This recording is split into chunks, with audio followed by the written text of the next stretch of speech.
Je vous présente les 9 meilleures innovations de début 2025. Un smartphone qui s'enroule sur le haut, un casque avec un écran qui s'enlève et un ski électrique. Vous êtes prêts? On y va. J'ai vu une énorme innovation de Samsung avec un écran qui se déforme, c'est-à-dire un écran qui va venir grossir comme s'il y avait une boule. Et ça, c'est vraiment impressionnant. Pourquoi? Parce qu'on connaît les écrans qui se plient dans un sens, dans l'autre, qui s'étirent, ça on connaît. Mais un écran qui vient se déformer, ça on connaissait pas. La technologie présentée par Samsung Display s'appelle Stretchable. Et en fait, qu'est-ce que c'est? Vous avez une démo avec une sphère et vous allez voir la sphère qui va déformer l'écran pour ressortir et apporter un relief. C'est vraiment bluffant parce que vous voyez l'écran qui se déforme en forme de sphère sous vos yeux. Lorsque vous mettez sur le côté, vous le voyez vraiment bien de face, ça apporte aussi une notion de profondeur et c'est super bluffant. Il y a une autre démo où vous voyez un requin qui arrive et qui vient perforer l'écran et vous voyez vraiment la déformation de l'écran, ça apporte totalement en immersion. C'est vraiment génial. Ce que ça montre, c'est qu'on a toujours plus de modularité au niveau des écrans chez Samsung Display. C'est probablement un écran OLED. Je ne sais pas comment fonctionne l'écran derrière, ils ne nous l'ont pas dévoilé, mais en tout cas la démo est vraiment bluffante. Il y a une autre démo qui m'a vraiment bluffé. On connaît les smartphones qui peuvent s'étirer sur le côté et là on a un smartphone qui s'étire vers le haut. Donc vous avez un smartphone avec un format un peu classique et qui va s'étirer automatiquement grâce à un moteur sur le haut pour gagner en dimension. Ça permet d'entreapercevoir des nouveaux formats de smartphones qui pourraient arriver à l'avenir, c'est quand même super bien. Et puis j'ai vu un autre format qui est vraiment intéressant pour une tablette, c'est-à-dire qu'il va pouvoir s'étirer des deux côtés pour vraiment augmenter la surface considérablement. Ça aussi c'est extrêmement bluffant. Et puis j'ai une autre démo qu'a montré Samsung Display où vous avez un écran qui est légèrement plié et qui va ensuite venir s'ouvrir et se déployer pour augmenter la surface. On peut l'imaginer sur un réveil, pourquoi pas à la maison. Il y a aussi un autre produit que j'ai trouvé génial, c'est une montre avec un écran mini LED. Alors en fait, c'est pas réellement un produit fini, c'est pour montrer qu'on peut mettre un écran mini LED dans une montre. Et ce qui est génial, c'est qu'on a vraiment une qualité d'affichage qui est bluffante et jamais vue sur une montre. La problématique que j'ai eue lorsque j'ai filmé, c'est que l'écran est beaucoup trop lumineux. Avec mes yeux, je vois bien, mais pour venir filmer avec un smartphone, c'est très compliqué ou alors je dois vraiment baisser la luminosité. Donc la démo va pas forcément être bluffante pour vous, mais croyez-moi sur parole, ce que j'ai vu, c'est dingue. Et puis bien évidemment, il y a une autre démo qui est aussi intéressante que Samsung Display nous avait déjà fait l'année dernière et qu'on voit encore cette année. C'est des écrans totalement modulaires au niveau de l'automobile, que ce soit sur un volant avec des zones d'affichage, que ce soit au niveau du conducteur, que ce soit au niveau du passager, au niveau des passagers arrière. On peut imaginer des écrans qui se déplient, qui se mettent de tous les côtés, qui se plient, il y a du relief. C'est génial et c'est totalement immersif. Bref, on voit que la modularité est toujours de mise en 2025 chez Samsung Display et ça permet d'entreapercevoir là où on va aller à l'avenir. Personnellement, je suis vraiment bluffé. Et ce que j'aime le plus, ça reste l'écran Stretchable où vous voyez vraiment la déformation au niveau de cette boule. Je trouve ça fou. D'ailleurs, dites-moi vous, quelle est l'innovation au niveau des écrans qui vous intéresse le plus, celle qui vous a le plus bluffé? Marquez-le moi en commentaire. Je charge mon smartphone avec mon chapeau. C'est une innovation qui est signée par l'entreprise EcoFlow qui propose plein d'innovations au niveau de la charge et là qui intègre des capteurs solaires dans un chapeau. Donc si vous voulez aller faire du camping, si vous voulez aller vous promener cet été dès qu'il fait beau, dès que le soleil apparaît, eh bien vous pouvez acheter un chapeau d'EcoFlow avec des panneaux solaires pour pouvoir recharger votre smartphone. Et là, je vous l'assure, j'ai mon iPhone qui est en train de charger, il a déjà gagné quelques points de charge, c'est donc extrêmement pratique. Comment ça fonctionne? Eh bien en fait, j'ai plusieurs panneaux solaires qui sont situés sur mon chapeau, là vous voyez, il y a un très grand soleil tout de suite, et à l'arrière j'ai un petit module avec deux prises, une prise en USB-A ou une prise en USB-C pour pouvoir recharger mon smartphone. Comme ça, je peux aller pêcher, je peux aller me balader, je peux aller faire de la randonnée, et j'aurai mon smartphone qui se rechargera très facilement. Et là, je vous parle de smartphone, mais je peux recharger tout autre appareil qui se recharge en USB-A ou en USB-C. Alors peut-être pas les appareils les plus gourmands, mais néanmoins tous les appareils que vous allez emmener avec vous. Et si vous avez besoin de la batterie, dès lors que vous avez le soleil, vous êtes tranquille. Cette innovation, on l'a signée EcoFlow, il coûte à peu près 120 $. Je n'ai pas tout de suite le tarif en euros, mais en tout cas, je trouve ça extrêmement intéressant. Est-ce que cette techno pourrait vous intéresser? Est-ce que vous souhaiteriez, vous, recharger vos appareils, votre smartphone avec votre chapeau? Marquez-le moi, bien évidemment, en commentaire. Grosse technologie dans le monde des aspirateurs robots chez Ecovacs avec une techno qui s'appelle l'Osmo Roller. L'Osmo Roller, c'est quoi? C'est votre brosse nettoyante qui va tourner sur elle-même 200 fois par minute et qui surtout va vraiment nettoyer les tâches en profondeur. Ça change par rapport aux autres technologies qu'on trouvait et ce qui est intéressant, c'est que comme elle tourne sur elle-même, elle peut se nettoyer en même temps. Ça va éviter les contaminations croisées et ça va éviter que votre aspirateur doive retourner régulièrement à sa station pour nettoyer sa serpillière et ensuite retourner faire le ménage. Ça permet d'avoir un gain d'efficacité et d'enlever les tâches durablement et en profondeur. En plus de ça, cette brosse latérale peut s'étirer et venir nettoyer les bords de vos pièces, donc vous n'aurez aucun problème pour venir nettoyer vers les plaintes. Sans oublier en plus que la brosse qui ramasse les poussières peut également s'étendre, donc vous allez nettoyer votre pièce efficacement. C'est une innovation que je trouve vraiment intéressante parce qu'elle apporte en efficacité et surtout ça évite les contaminations croisées. Il y a une autre technologie qui est super intéressante chez Ecovacs sur l'aspirateur, c'est le Dibot X5 hybride. Qu'est-ce qui se passe? Vous avez un aspirateur robot qui va pouvoir se déplacer de façon autonome chez vous, mais si par exemple vous voulez vous l'emmener à un endroit précis pour enlever des grains au sol, pour enlever une zone avec de la poussière, de la saleté,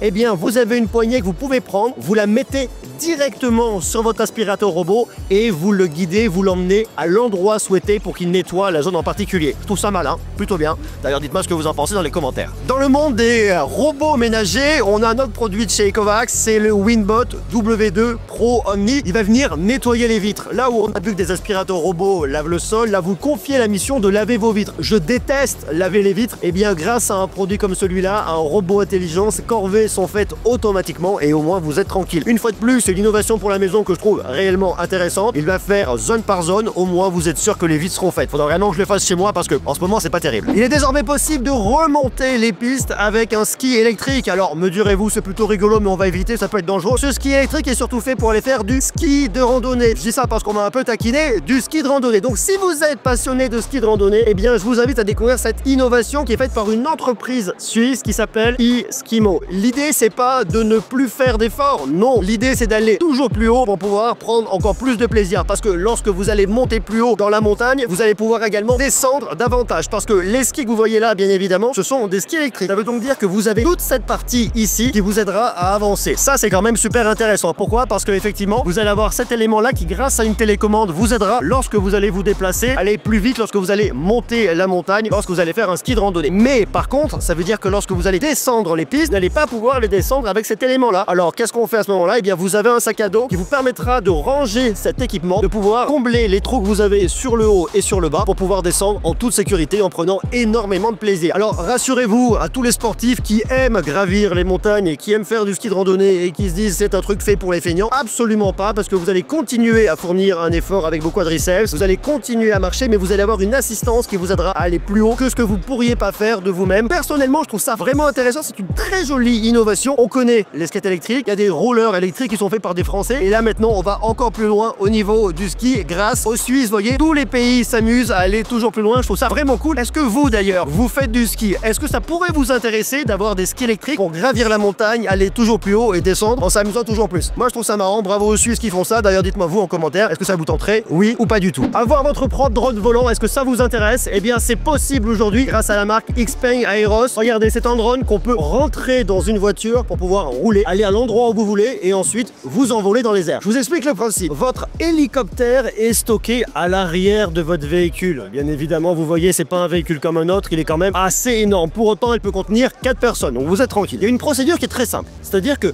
vous allez appuyer sur un bouton et votre hélicoptère va sortir tout seul. En fait, il va pas sortir tout seul, le véhicule va avancer. Vous allez avoir les premiers éléments qui vont se positionner au sol, le véhicule va avancer, vous aurez les 4 pieds au sol. Ensuite, le véhicule finira d'avancer et vous aurez ensuite l'hélicoptère totalement sorti. Vous n'avez plus ensuite qu'à déployer les hélices pour partir et vous envoler vers le ciel. De ce que me dit la marque, le drone est assez facile à piloter. Vous n'avez pas besoin d'être un pilote d'hélicoptère chevronné pour le piloter parce que en réalité, vous avez des commandes qui sont assez simplifiées à l'intérieur. Vous pouvez déjà rentrer à deux, vous et le passager sur le côté. Vous avez juste un petit écran central avec toutes les informations pour pouvoir piloter. Vous voyez effectivement, alors je suis pas un spécialiste ni un pilote, donc attention à ce que je vais dire, mais en tout cas vous allez voir l'horizon et je pense votre degré d'inclinaison. Vous allez avoir probablement la température et la vitesse au niveau des rotors. Et là vous avez ensuite la navigation, puisque vous pouvez être guidé bien évidemment. Et ensuite vous avez un manche, vous avez des petits boutons et en plus en haut, regardez, vous avez des petits boutons pour pouvoir, je pense, démarrer les rotors et vous envoyer bien évidemment dans les airs. C'est-à-dire que vous pouvez vous assez facilement avec quelques notions piloter votre drone hélicoptère pour vous envoyer en l'air où vous voulez avec une personne à côté de vous. Faut ça une fois de plus très marrant de voir comment est-ce qu'on arrive à combiner ces technologies entre d'un côté un véhicule, de l'autre côté le drone pour avoir quelque chose d'assez exceptionnel. La marque qui fait ça c'est Xpeng Aeros. Vous connaissez la marque Xpeng, on en a déjà parlé, c'est une marque d'automobile et Xpeng Aeros c'est leur division qui s'occupe des objets volants. Je vous ai déjà présenté la voiture volante Xpeng Aeros parce qu'on était à Macao il n'y a pas longtemps. Vous voyez là il continue à se développer et ça devient effectivement de plus en plus intéressant avec un véhicule qui devrait sortir prochainement, mais surtout un tarif qui, même s'il est très élevé, on va voir le combo, il reste très intéressant. On est un peu plus de 300 000 $. Je ne pense pas que ça arrivera forcément tout de suite chez nous, peut-être, allez savoir, en tout cas pour probablement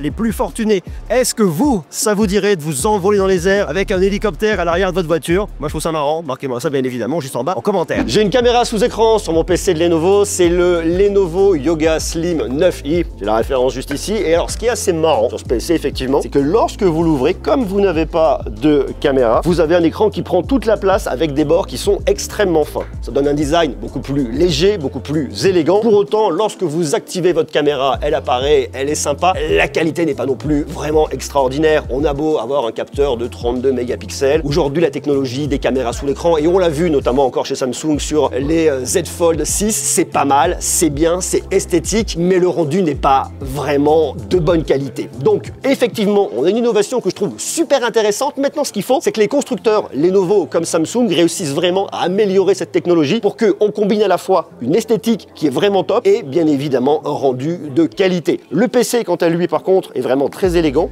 avec un... Putain, qu'on appelle ça? Avec un capot, on peut dire un capot, merci monsieur Anfan, avec un capot en verre, ce qui est très joli. Le problème, c'est qu'effectivement, ça prend énormément les traces de doigts. Donc ça, c'est pareil, c'est petit truc aussi à venir améliorer. C'est beau, c'est élégant, mais ce n'est pas totalement parfait et comme on est sur du verre, ça peut aussi potentiellement se rayer. La machine est néanmoins quand même assez élégante, je dois le reconnaître, j'aime bien, l'innovation là, la technologie est intéressante, très joli PC signé Lenovo. Dites-moi ce que vous en pensez, est-ce que vous aimez, est-ce que vous trouvez cette technologie de caméra sous écran intéressante? Moi j'aime bien, je trouve ça marrant, mais bon, il va falloir encore travailler un petit peu. J'ai un casque avec un écran qui se détache et qui me permet de piloter plein de fonctionnalités sur mon casque. Lorsque vous avez votre casque, vous n'avez pas forcément envie de devoir sortir votre smartphone pour changer de musique et si vous n'avez pas de montre connectée, des fois c'est un peu pénible. Ce que vous faites, c'est que vous mettez votre casque sur la tête et vous détachez ce petit écran qui est intégré dans le casque, qui est juste aimanté. Donc vous le prenez et ensuite vous avez énormément de fonctionnalités. Vous avez pas mal d'applications sur 3 niveaux ici. La première, c'est pour retrouver votre musique. Comme ça, vous choisissez le morceau que vous voulez écouter. Vous pouvez avoir en plus une petite vue qui est assez sympa avec quelques informations comme ça, pourquoi pas. Ensuite, vous avez le volume. Vous pouvez monter plus ou moins fort dans votre casque directement ici. Ensuite, vous avez la réduction du bruit qui est activée. Vous choisissez un mode transparent, vous mettez comme vous voulez. Vous pouvez désactiver la réduction du bruit. Vous avez ensuite quelques réglages d'équaliseur ici. On a le mode jazz, le mode normal, le mode rock, pop, classique. On peut mettre ensuite un minuteur très facilement. On a la luminosité de l'écran. Vous choisissez votre langue. Je l'ai mis en français ici. On peut changer le fond d'écran. Vous avez également une petite torche le soir pour faire un peu de lumière. Bon, c'est très sommaire, mais pourquoi pas. On a la météo, l'horloge, TikTok au centre. Vous pouvez venir liker des choses sur TikTok. Là, vous pouvez déclencher une photo sur votre smartphone. Et puis, vous avez quelques réglages ici. Bref, c'est simple. On comprend très bien comment ça marche. Et en plus de ça, vous avez une application pour smartphone. Ce que je trouve vraiment intéressant, au-delà du côté gadget, c'est lorsque vous êtes en voyage ou que vous êtes chez vous le soir, tranquillement posé, à écouter de la musique avec votre casque, eh bien, vous prenez votre écran qui se détache et vous pilotez tout extrêmement facilement. Et lorsque vous avez trouvé une playlist qui vous intéresse, vous n'avez plus qu'à le repositionner comme ça et à profiter de votre musique. C'est une innovation qui est assez marrante. C'est une entreprise chinoise qui la propose. Pour l'instant, ce n'est pas commercialisé. On retrouvera peut-être chez des constructeurs, puisque Sindhu propose ce casque pour notre marque. L'innovation est là, l'innovation est intéressante. C'est une autre façon de vivre son expérience audio. Est-ce que ça pourrait vous intéresser, vous, d'avoir un casque avec un écran qui se détache, qui est positionné ici au niveau de la partie droite? Moi, je trouve ça très rigolo. Dites-moi ce que vous en pensez. Est-ce que ça pourrait vous intéresser, oui ou non? Et puis surtout, est-ce que vous verriez d'autres usages qu'on pourrait faire de ce petit écran-là? Marquez-moi ça, bien évidemment, en commentaire. La voiture qui se recharge avec ses propres panneaux solaires est arrivée. Enfin, presque. Vous le voyez, c'est un Cybertruck de Tesla où vous avez plein de panneaux solaires de tous les côtés. L'idée, c'est quoi? Vous voulez partir en camping le week-end ou vous faire une sortie avec des amis? Eh bien, vous allez pouvoir générer de l'énergie et recharger votre véhicule grâce à tous les panneaux solaires qui recouvrent le Cybertruck. Vous n'allez pas recharger totalement le véhicule grâce à ça, mais vous allez avoir une charge complémentaire qui vous permettra de recharger votre véhicule alors qu'il n'est pas branché à une prise. Je trouve ça vraiment malin. La limite sur le Cybertruck, c'est qu'ici vous avez une très grande vitre sur laquelle il n'y a pas de panneau solaire. À l'arrière non plus, il n'y en a pas. Il y en a sur tous les côtés. Mais on peut l'imaginer sur un autre véhicule que sur un Cybertruck où vous auriez effectivement le véhicule qui serait totalement recouvert de panneaux solaires. Donc ça, c'est le premier truc et c'est marrant. Et lorsque vous vous arrêtez, que vous faites du camping, eh bien vous sortez de votre caisse plein de panneaux solaires qui sont pliés, que vous allez étendre au sol pour pouvoir recharger davantage votre véhicule. Donc votre véhicule va pouvoir se recharger avec les panneaux solaires présents sur votre Cybertruck. En plus de ça, lorsque vous êtes à l'arrêt, vous avez plein de panneaux solaires au sol, ce qui fait que vous pouvez prolonger l'autonomie de votre véhicule électrique sans avoir besoin de la rebrancher nulle part. Vos panneaux solaires, vous allez devoir les brancher sur votre véhicule, mais c'est tout. Donc vous allez gagner en autonomie, vous allez être beaucoup plus tranquille lorsque vous allez vous déplacer et au final, est-ce que ça serait pas le meilleur moyen de recharger votre véhicule électrique? Alors il y a plein de contraintes. La première contrainte, c'est qu'il faut du soleil. La deuxième contrainte, c'est qu'il faut être dans un endroit où il y a quand même un taux d'ensoleillement qui est assez énorme. Et si vous avez beaucoup de soleil, ça peut être une solution vraiment intéressante. Et puis la troisième contrainte, c'est de se dire que si vous avez un accident, il faut reposer des films solaires. Donc il faudrait qu'il y ait un coût qui soit pas non plus énorme. Dans tous les cas, ça montre là où on pourrait aller, que votre véhicule se recharge de lui-même. Je trouve ça extrêmement intéressant. Et d'ailleurs, est-ce que ça vous intéresserait de pouvoir recouvrir l'intégralité de votre véhicule de panneaux solaires? Marquez-moi ça bien évidemment en commentaire. Il y a une innovation que j'adore chez Samsung, c'est au niveau des écrans micro LED transparents. Pourquoi? Parce qu'on peut les réduire en taille et les imaginer dans son intérieur en termes de décoration et d'amélioration de l'espace. Regardez par exemple ici, je vous montre, vous avez un meuble, une commode avec un écran micro LED transparent sur lequel vous pourrez faire apparaître des éléments. Vous voyez ici, ça peut être un chat, deux chats, ça peut être de la déco, ça peut être ce que vous voulez. Ce qui est génial, c'est qu'on peut imaginer que ça change dans le temps. On n'aura pas toujours la même chose. Donc ça, c'est quand même super efficace. Sur un meuble, pourquoi pas, mais pourquoi pas également sur une enceinte pour écouter de la musique. Alors on a toujours les chats, mais on peut avoir des informations sur la musique que vous allez écouter, que ce soit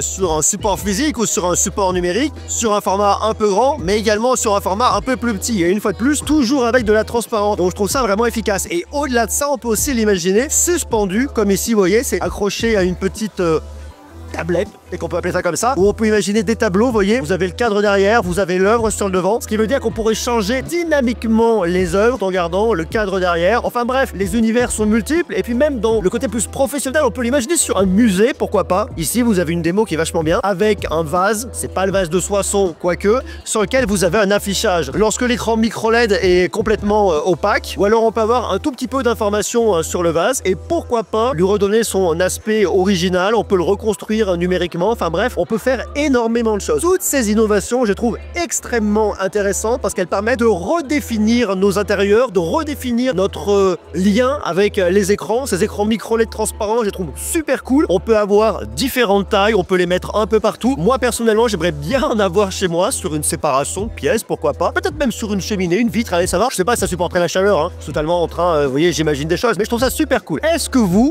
aimeriez bien avoir un écran micro LED transparent? Et si c'est le cas, à quel endroit de votre pièce, peut-être même d'une voiture, vous l'imagineriez? Marquez-le moi en commentaire. En 2024, je vous avais emmené à bord d'un taxi autonome que j'avais pris à San Francisco. Et bien, ils continuent, ils développent leur offre en 2025. Là, c'est le modèle qu'on avait essayé ensemble l'année dernière. C'est une Jaguar. Vous avez 3 types de capteurs. Vous avez des caméras pour voir la route. Vous avez un lidar et vous avez également un radar d'onde millimétrique qui permet à ce véhicule totalement autonome de pouvoir circuler sans aucun problème en ville. Surtout, il y a un nouveau véhicule qui arrive cette année chez Waymo. Alors, Waymo n'est pas disponible partout. Aujourd'hui, on peut l'avoir à San Francisco, à Los Angeles et à Phoenix. Ils vont arriver à Austin, ils vont arriver à Miami en 2025. Bref, l'offre va continuer de évoluer. Et ce qui est intéressant, c'est que vous avez un véhicule classique comme on a vu avec la Jaguar. Vous allez avoir également un véhicule un peu plus grand lorsque vous avez besoin d'un peu plus de place, peut-être pour avoir un peu plus de convives ou pour avoir un peu plus de volume, un peu plus de bagages. On est ici sur le véhicule de la 6e génération qui est fait en partenariat avec le constructeur Zeekr. Pour tout vous dire, je ne connaissais pas ce constructeur. Je suis content de le découvrir et de voir un peu ces véhicules-là, mais on arrive bel et bien sur la 6e génération qui est réalisée en partenariat avec bien évidemment des innovations qui continuent d'évoluer année après année, génération après génération pour vous délivrer des véhicules autonomes toujours plus sécurisés. Waymo développe son offre avec en plus ici une Hyundai Ioniq 5 avec la 6e génération qu'on a par rapport à la Jaguar que je vous avais montré en 2024. Et bien vous voyez, c'est qu'on a une bien meilleure intégration esthétique. On voit ici sur le haut du véhicule, que ce soit sur les lidars, le radar des ondes millimétriques ou les caméras, on a un bloc qui est intégré. Ça évite d'avoir des éléments qui vont dépasser énormément. Alors bien évidemment, vous en avez sur le côté, mais ça reste quand même beaucoup mieux intégré, beaucoup plus élégant, beaucoup plus joli que ce qu'on a pu voir effectivement sur l'ancien modèle avec la Jaguar. Pour l'instant, aujourd'hui, c'est en test, ça se développe dans quelques villes aux États-Unis, puisqu'il y a des contrats qui sont passés entre Waymo et les villes, non pas avec les États, non pas avec l'État fédéral aux États-Unis, mais uniquement avec les villes, puisqu'il faut faire un travail pour venir vraiment cartographier la ville et la connaître avant de pouvoir lancer l'offre. Ça n'arrivera pas tout de suite en Europe, loin de là. Pour l'instant, je suis pas sûr de voir rouler des Waymo en France, mais je trouve ça vraiment intéressant parce que ça permet de se dire, on n'est pas obligé d'être au volant de son véhicule. Ça permet de réguler en plus la circulation au niveau des véhicules autonomes. Si tous les véhicules étaient autonomes, on aurait peut-être une meilleure régulation du trafic. En tout cas, je trouve ça intéressant. Est-ce que vous croyez, vous réellement, aux véhicules autonomes à l'avenir? Est-ce que pour vous, c'est le futur de la mobilité en ville, en voiture, bien évidemment, dans ce genre de format? Est-ce que ça risque pas, à contrario, de poser des problèmes parce qu'on n'aura plus de chauffeurs, on n'aura plus de taxis? Qu'est-ce que vous en pensez? Est-ce que pour vous, c'est le futur ou est-ce que pour vous, ça craint? Marquez-moi ça, bien évidemment, en commentaire. Moi, en tout cas, je suis très enthousiaste. Maintenant que vous savez tout, j'ai également cette vidéo qui est super cool. Foncez la voir, vous serez pas déçus.